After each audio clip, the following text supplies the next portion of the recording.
Hello नमस्कार दोस्तों, मैं रिंकी शर्मा आप सभी का आपके अपने यूट्यूब चैनल में स्वागत करती हूँ। तो आइए दोस्तों, आज हम देखते हैं मनोविज्ञान का बहुत ही इम्पोर्टेंट टॉपिक आनुवंशिक या वंशानुक्रम। इसमें हर बार एग्जाम में से 2 से 3 क्वेश्चन पूछ लिए जाते हैं। ठीक है, तो देखते हैं। 23 जनवरी के लिए बहुत ही इम्पोर्टेंट है। आइए मेरे साथ, और प्लीज़ लाइक शेयर और सब्सक्राइब भी कीजिए और आप कमेंट भी किया करें। ओके, तो देखते हैं। आनुवंशिक या वंशानुगत गुणों का एक पीढ़ी से दूसरी पीढ़ी में स्थानांतरण होने की प्रक्रिया वंशानुक्रम कहलाती है। इसके माध्यम से बालकों में शारीरिक, मानसिक, सामाजिक गुणों का स्थानांतरण होता है। ठीक है, जो भी हमारे बुजुर्ग होते हैं, हमारी पीढ़ी चली आ रही है, उनके जो गुण हैं, वंशानुगत गुण हैं, वो नई पीढ़ी में भी स्थानांतरित होते हैं। हमारे भी अंदर हैं पूर्वजों के गुण। इसलिए नेक्स्ट देखते हैं। इसमें समान से समान की उत्पत्ति का नियम तथा प्रत्यागमन के नियमों का पालन होता है। जन्म के बाद बच्चे के गुणों में जो भी परिवर्तन होता है वह वातावरण के कारण होता है। जैसे जिस प्रकार हमारे बच्चे घर परिवार के माहौल में रहते हैं, तो उनका जो भी वातावरण है, वो उस वातावरण का असर उन बच्चों पर पड़ता है।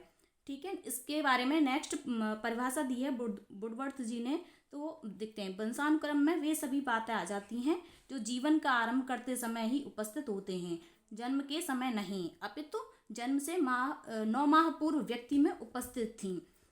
इसमें कहा है कि वंशानुक्रम में वे सभी बातें आ जाती हैं जो जीवन के आरंभ करते समय ही उपस्थित होती हैं, बल्कि वो जन्म से पूर्व यानी कि माँ के गर्भ में जब हम होते हैं तो उस टाइम से उपस्थित होती हैं। नेक्स्ट परिभाषा है जेम्स ड्रेवर की। माता पिता के शारीरिक व मानसिक गुणों का संतानों में हस्तांतरण होना वंशानुक्रम है।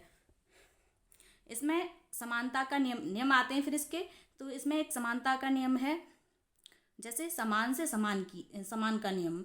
जैसे माँ बाप के गुणों का उसमें बच्चे में समान असर होता है, तो वो समानता का असर होता है। जैसे विभिन्नता का नियम, बच्चे का व्यवहार दूसरा है, माँ बाप का दूसरा है, तो वो विभिन्नता का नियम कहलाता है। प्रत्यागमन का नियम, जैसे माता पिता के गुणों का बच्चे में उन गुणों का प्रत्यागमन नहीं होता, उसके प्रतिकूल होना। ठीक है, जैसे बुद्धिमान माता पिता की संतान का मूर्ख होना। माँ बाप, जैसे बच्चे के माँ बाप तो बुद्धिमान है लेकिन संतान मूर्ख होती है, तो वो प्रत्यागमन का नियम है। नेक्स्ट देखते हैं इसके सिद्धांत। प्लीज़ लाइक करिए, शेयर करिए, सब्सक्राइब भी कर लीजिए। ओके, नेक्स्ट देखते हैं सिद्धांत। जनन बीज कोष, इसको सेल भी कहते हैं, इसका प्रतिपादन बीजमैन ने किया।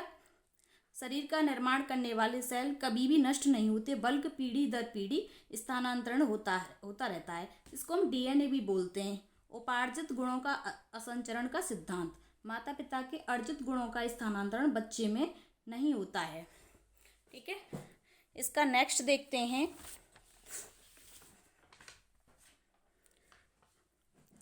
मनुष्य में 46 गुणसूत्र पाए जाते हैं। पुरुष और स्त्री में 23 जोड़ी गुणसूत्र पाए जाते हैं। XY जो होते हैं वो पुरुष में होते हैं और XX स्त्री में होते हैं। जीव सांख्यिकी सिद्धांत, ये सिद्धांत गाल्टन जी ने दिया है। बच्चे का जो लिंग का निर्धारण होता है वो पिता से होता है। माता के अंदर ऐसा कोई भी मटेरियल नहीं है जिससे उसके लिंग का निर्धारण हो सके। माता के अंदर केवल XX गुणसूत्र पाए जाते हैं।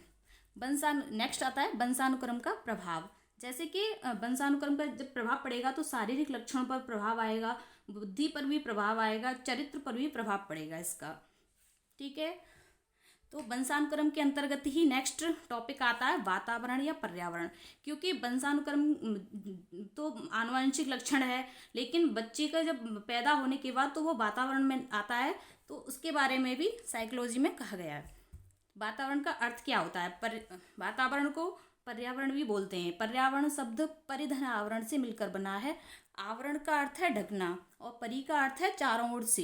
इस प्रकार पर्यावरण का शाब्दिक तात्पर्य है चारों ओर से घेरने वाला, या प्राणी या मनुष्य, जलवायु, वनस्पति, पहाड़ पठार, नदी, वस्तु से घिरा हुआ, यही सब मिलाकर पर्यावरण का निर्माण करती हैं। ठीक है, हम जहाँ भी रहते हैं, हमारे आसपास का चारों तरफ का माहौल, जहाँ भी पेड़ पौधे हैं, पशु पक्षी हैं, पर्यावरण है, नदी, पहाड़ पठार जो भी हैं, वो सब मिलके पर्यावरण का निर्माण करते हैं।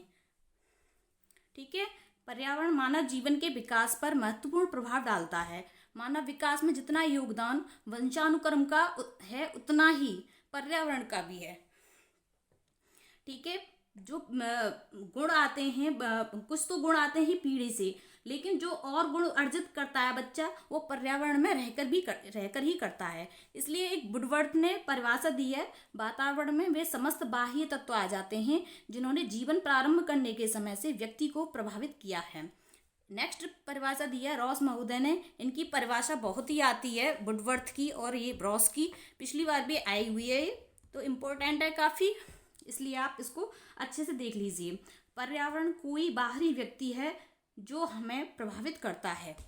ठीक है, इसके बाद नेक्स्ट डेफिनेशन आती है एनास्टेसी की। पर्यावरण वह हर चीज है जो व्यक्ति के जीवन के अलावा उसे प्रभावित करती है। ठीक है, अब आते हैं वातावरण संबंधी कारक। इसके भौतिक कारक हैं। इसके अंतर्गत प्राकृतिक एवं भौगोलिक परिस्थितियां आती हैं। मनुष्य के विकास पर जलवायु का प्रभाव पड़ता है। ठीक है, तो जहाँ की जैसी जलवायु होती है, जैसे बहुत सी जगह का ठंडे प्रदेशों के लोग गोरे होते हैं और कद के भी अच्छे होते हैं, लेकिन जहाँ गर्म होता है मौसम वहाँ के लोग काले मिलेंगे, आपको कद के भी छोटे मिलेंगे। इसलिए वातावरण का भौतिक कारक भी इसके बहुत ही जिम्मेदार कारक हैं। सामाजिक कारक नेक्स्ट आता है। सामाजिक कारक, व्यक्ति एक सामाजिक प्राणी है, उस पर समाज का अधिक प्रभाव दिखाई देता है। ठीक है, आर्थिक कारक, जैसे सामाजिक कारक में क्या है कि हम बहुत ही अलग अलग तरीके के व्यक्तियों का सामना करते हैं, उसका असर भी बच्चे पर दिखाई देता है। आर्थिक कारक, अर्थ से केवल सुविधाएं ही नहीं प्राप्त होती बल्कि धन से पौष्टिक चीजें भी खरीदी जा सकती हैं, जिससे मनुष्य के शरीर का विकास हो सकता है। अगर कोई एक बच्चा गरीब के घर में पैदा हुआ है तो उसको एक खाने के लिए टाइम से अच्छी चीज़ें नहीं हैं, और एक अच्छे भरे पूरे परिवार में बच्चा पैदा हुआ तो वो हर चीज़ की सुविधाएं अवेलेबल कर लेगा। ठीक है, तो इस चीज़ का भी बच्चे के मानसिक तौर पे भी उसको बहुत ही दिक्कत होती है। ठीक है, नेक्स्ट आता है सांस्कृतिक कारक। धर्म और संस्कृति मनुष्य के विकास को अत्यधिक प्रभावित करती है। खाने का ढंग, रहने सहने का ढंग, पूजा पाठ का ढंग इत्यादि। नेक्स्ट आता है वातावरण का प्रभाव।